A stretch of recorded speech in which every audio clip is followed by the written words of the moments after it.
let me share an incredible story about the Maharal in Prague. He was a Gaon from Czechoslovakia, a great mind.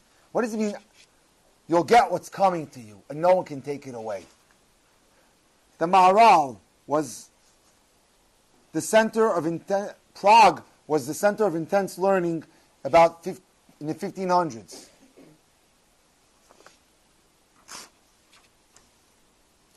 He was acknowledged, the Maharal was acknowledged as the rabbinic leader of all of Czechoslovakia. He was considered as powerful as Rashi. He was a brilliant mind, right? His clarification on the Gemara, his response and knowledge of Kabbalah was amazing. His Sefarim are like that wide. Amazing, right? He interpreted the Kabbalah. He was able to produce a golem, the famous golem. He could just decide to create a human being like that, which was a golem without a neshama. Not only did he serve as the head of his Beit Din, but he was an exemplary leader, guiding his people with love, patience, and devotion. He picked only the best young men to be his students in his yeshiva. Now, one morning, the Maharal said, as simple as my Torah thought for today sounds, I want you to know that whatever is meant for you from Shemayim, you're going to get. Don't despair. Listen to this, one of the greatest minds. Be patient, persevere. This is the message I want to send to single people.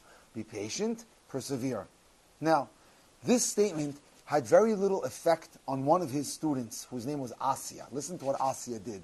He was one of the best of his students. Right? Although Asya was very poor, he was too shy to ask for food. When anyone asked him, "Are you hungry?" he would shake his head and say, "No, thank you, I ate already." He was embarrassed. Now, you know what he did to get food? Listen to what he did. He would go down the streets of Prague each night when everyone finished eating dinner. He would go into the people's kitchens, right, and take their leftovers. Is that allowed? What is that called? Stealing, right? He thought it was okay. So I'm just having their leftovers. He didn't take a lot, only what he needed to survive. A piece of bread, an apple, a little kasha, whatever was left over in people's kitchens. Once in a while, if he was lucky, a piece of chicken or meat. He went from house to house, each night a different house.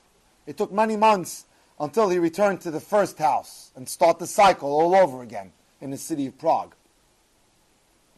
Asya thought he was justified in taking leftover food from people because he said to himself, how else am I going to have koach to learn Torah? I need food, right? So that was his rationale for taking food.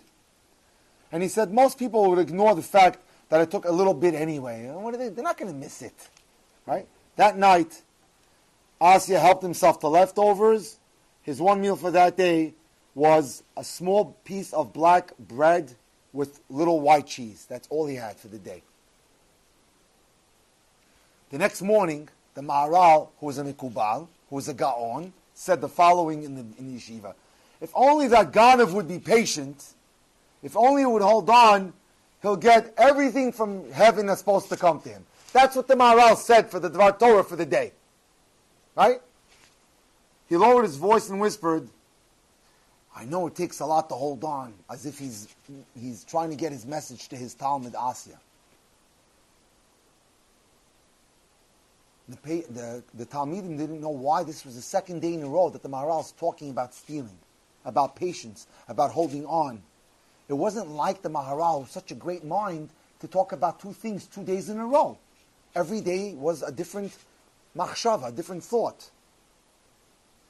This is what happened. That day, the Maharal, while learning in yeshiva, was interrupted by Anshel, the richest man in Prague. Something very important must be on your mind, the Maharal said.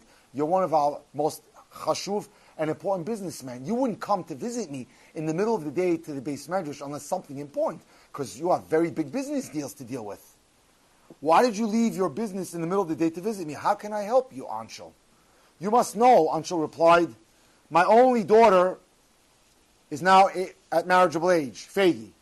I want to arrange a match for her with the best student of your yeshiva. The Maharal did not have to think very long which student would be the best match. And he said to Anshul, I have just the right man for your daughter. His name is Asya. This is what you must do. Tell your cook to prepare a big seuda for tomorrow night. I will bring the young man to your house for dinner so you can meet him. And we're going to make a l'chaim on the spot. That same night, a starving Asya found his way into Anshul's house. It happened to be that night that he was going to do the hit on Anshul's house, because that was the next house that he should take food from. He couldn't hold out, for he had not eaten anything the whole day. Knowing his way around the house, he took the candle from the kitchen table and he tiptoed into the kitchen. From the soft light of the candle, he noticed the cook prepared a grand feast. Roasted turkeys, smoked beef, all sitting on gorgeous catered platters. Pastries were arranged on silver trays on the tables below. Freshly baked bread and chalis were piled in overflowing baskets. Brightly colored vegetables and fruits. He inhaled the fragrance of the food, and his salivary glands, he started to salivate, testified to the hunger. He was ready to pounce on his food. I've never seen so much food in my life, thought Asya. I'm so hungry.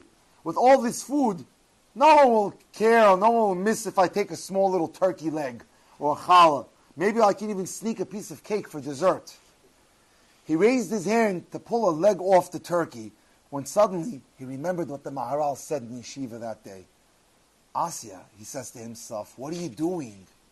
Your rabbi told you this morning you got to be strong, that you have to be patient, that you have to persevere, that you'll get everything from Shamayim that's coming to you. Allowing his conscience to get the upper hand, he walked out of the kitchen. He held himself like a gibor. He put the candle back, he left the house with empty hands and even emptier stomach. The next morning, after the Maharal delivered his Devar Torah for the day, he called Asya to his office.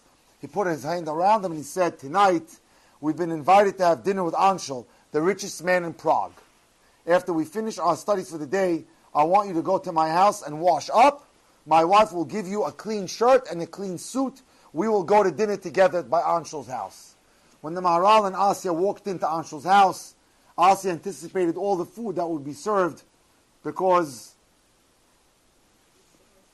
for had he not been in the kitchen the night before, all the important people of Prague sat at the tables. All the chashuva people were there as guests, eagerly awaiting the host's explanation why he even made this seuda. When Anshul explained that the feast was to celebrate the engagement of his daughter Chana to Asya, the Maharal put his arm around Asya and whispered quietly to his beloved Talmid, Nu Asya, now do you understand the meaning of my Torah thought? Be patient and persevere, because whatever is destined for you from Shamayim is coming to you. And that's the message that I want to leave with single people. Hang in there, hold on. No one can take what's coming to you. You've just experienced another Torah class brought to you by TorahAnytime.com.